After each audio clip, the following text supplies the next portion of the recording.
Jadwajadavaya Draupadi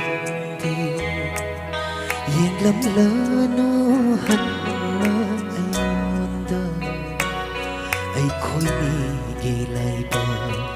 asida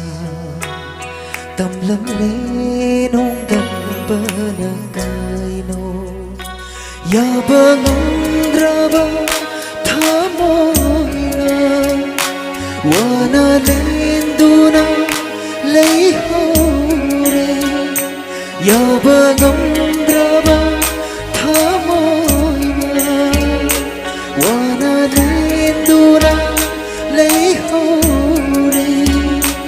Asimatangdi hayram ko nang na ay bungin ko na ay busin ko na ay buhin ko na ay busin ko na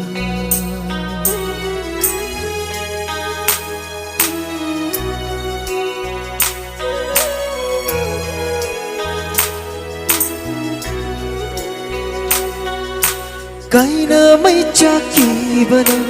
Kaina babu kiri ba thamoy ni Khang hau dana tat kare mari se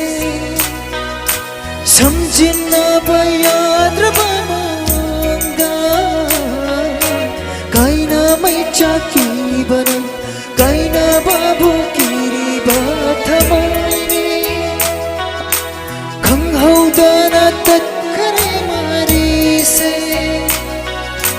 Samjhina ba yaad raba manga Nanga thengnadre ngai mama punsi ado pamlaklay nung shiba masak khamladraba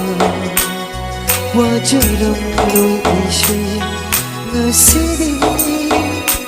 ay buhin ko na ay busin ko na ay buhin ko na ay busin ko na